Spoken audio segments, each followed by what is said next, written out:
Hello everyone. So finally getting another thing knocked off my to-do list. I've had these sitting here for so long. These are the new DIEzyne steel rule dies that are released at CCDesigns, and I'll have links to everything in the description box below the video. But they're kind of a somewhat new concept with some of these dies. They all come in pretty standard packaging, just like so. And there's some stitch dies, some shape dies, basic kind of shapes for these, and then a couple are really neat, these kind of half oval and half circle dies. I'll get to those in a minute. And then yeah, there's some, all the rest of these ones are like nested dies, so really cool. One thing I will highly recommend, if you don't already have, you are going to need wire cutters. So some nested dies on the market come already individual and separated, but a lot of dies don't. And especially with the nested dies, it is way easier. Here, I'll show this better. You can see like they're all connected by little tabs here.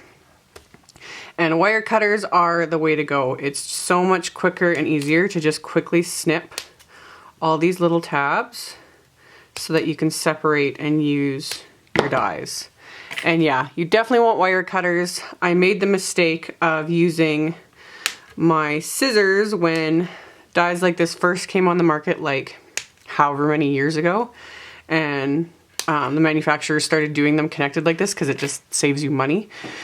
And yeah, it'll ruin your scissors cutting wire with them. I ruined a really good pair of scissors doing that. So yeah, wire cutters, definitely the way to go. I'll post links to them. You can obviously get them anywhere. And yeah, they snip through little tabs like this, like butter, no problem at all. So you can quickly separate all your dies. And as for storage of these, you can keep them stored in their packaging, which for now I think that's what I'm going to do, just because I like having like the little graphics and they're just easy to flip through. But then I've also done a video on my big magnetic storage from Stampin' Storage that I use for a lot of my dies, and that is fabulous as well, which is what I'll probably do down the road, is transfer all these onto those magnetic storage sheets. But yeah, there's all kinds of options. Like you can get storage pockets, use these, use magnetic sheets. People have framed sheets of magnets and put it on the wall. There's a bajillion options out there. So anywho, that is how you separate them anyway. So you saw like quick and easy. If you want to get really finicky with these and start snipping off the little pieces that are still hanging out. Let's see if I can show that on here. There we go. So like these little sharp edges, which I've seen some people just leave them. To me, that bothers me because one, I always catch myself on them and end up like cutting myself because they're sharp. I hold mine over the garbage when I snip these, and you need to be careful because when you snip them with the wire snips, these little pieces just fly everywhere like projectiles. So just be careful when you do it. I try and kind of hold on an angle over the garbage and kind of shield it so that they'll fall in the garbage and not like fling into my face. I wear glasses. That's actually why a lot of these say use safety glasses, because yeah, when you're cutting little tiny bits of metal, you do not want this getting in your eye. So that's my little public service announcement for today. Okay, and as for quality of these dies, they're pretty much the same as every or most other dies on the market. They're the made in USA. Steel dies, same as like My Favorite Thing, Simon Says Stamp, Lawn Fawn. Yeah, if you're familiar with any of those other brands of their dies, this is the same material, same cutting strength, same everything. So you have no worries there whatsoever. The one thing I really like about these is the stitching on these is quite pronounced. So there's the nesting strips with some pretty pronounced stitching. The circle stitches, same thing. It's got quite large stitch marks, which I think is kind of cool.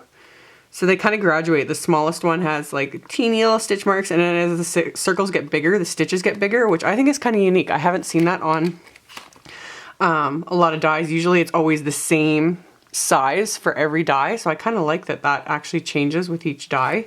It does on the circle set anyway. And then there's the little nested flags dies, which also have the stitching. And then we've got Oval dies, these ones have the piercing instead of the stitching, which I really love. So there's that one, and then also this fun one, which I really like. This is the nesting ticket set. This also has piercing, and I just like that it's got like the notched corners on it. So there's those, and then we get into these card layout dies, and these actually have a different labels on the site. I got these were sent before I think everything was finalized.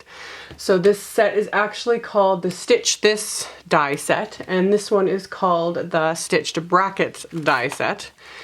So really cute little set. So you get two, with this one you get two different sized brackets along with all the stitching edges, and then you get 4 different little tabs as well as an actual bracket edge, so you can give your cards a shaped edge. So really like that, and again it helps so much. You can bend these back and forth to try and break the tabs, but it just makes so much more sense to have a little pair of wire cutters.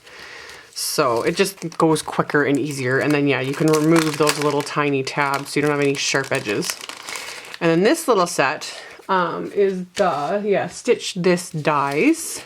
So really cute, a little button border, and then a separate individual button, and then little flower shaped buttons with little like stitching edges, a little tab with a button, one without, and then a larger one with a button, and then a fun little 2 edging dies, one with stitching and one with piercing. So you can add little stitched and pierced details to the edges of your cards and that, so really cool. And then the most unique ones out of this set of dies that have been released so far, this is the half oval and half circle die, which look like this. So at first they don't really look like much. Yeah, just a funky die and then a border, and these ones you have to separate to use them properly. And what is really cool about these is you've got the middle die here is actually literally just a half circle, and then it's just got a score edge, and this is to be able to make easel cards, which for me personally, I've honestly never in my life made an easel card. They just looked like too time consuming and too much fiddling for me to figure out. I don't know, I don't fiddle with that kind of stuff. I just like to make, you know, basic cards and layer things onto them. All the different folds and elements I just don't do. But this has kind of pushed me out of that box to actually try and make one. So I will show at the end how these work. So yeah, you've got the die with the cutting edge and then just a scoring edge. So it's only going to cut the half circle. And then it will cut a larger circle, and then this piece only scores. So really different. And then the same thing with the half oval. It only cuts the edge and then we'll score along the bottom. So I will show now in a second exactly how these work. Alrighty, so I'm gonna make a standard A2 size card. So I have a 5.5 by 8.5 sheet of cardstock, and I'm going to score that at the 4.25 mark. Now to make it into an easel card using the half circle die, the smaller one, you want to score it again at 2 1/8 inches, just like so. So that what you'll be left with is your card and then the easel part. So sounds pretty simple. Now to make the cool pop-up part of it, you can either die cut through the card itself, or if you want to add a layer, which a lot of people like to do, you can choose any size layer you want. This one I cut down to 4 inches by 5.25 inches, and you're going to want to adhere that to your card front. So get that centered and adhered. And then another thing a lot of people like to do, obviously this is totally optional, you can do whatever you want, get as creative as you want, but a lot of people like to add a layer to the inside as well. either the same color cardstock, pattern paper, whatever, just because that part gets exposed with the easel card. It ends up becoming part of the front, which will make sense in a second. So I cut it the same size, 4 inches by 5 1/4. So the inside's layered, the outside's layered. You need to remember to rescore this piece at the 2 1/8 mark. So this is just scoring it right over the original score line. So once I've got that scored, I'll give it a good fold while I'm at it. So again, you've got kind of your easel card started here. Now what you want to do is take your half circle and line up the score line that's on the bottom of this die with the score line you made on your card. So you can kind of feel it. If you press hard enough, you can kind of feel it in the groove there. So that's what I do, is just feel it. Use some temporary tape to tape it into place. I just used my big old Post-it removable labeling tape. I've got this great big roll and I just rip off a small pieces. It lasted me forever. So, and I'll link to that as well with the supplies. Then you want to open your card. Make sure you don't want to die cut through all these layers. Open it, and then I'm just going to run it through my die cut machine, just like I do any other dies. So I've got magnetic platform. You can also use the multi-purpose platform, whatever you've got, and my Big Shot cutting mat, cardstock, die, the next cutting one, and then I'm just going to run it through. So then you just want to peel this off. This piece won't come off because it's scored rather than cut. So that's how you've got your funky easel card with the pop-up.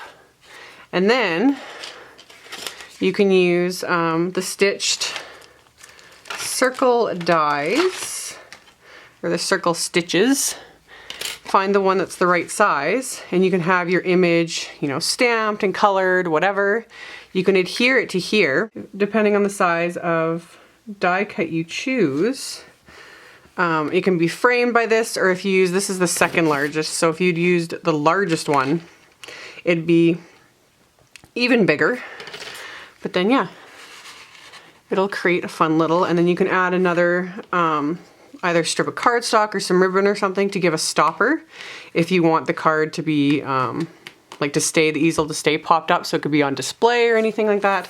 There's all kinds of options. I highly recommend checking out the CCDesigns group on Facebook. It is a closed group. You have to join it and then they approve you. It was just a way to prevent spammers and that sort of thing because it was just turning into chaos.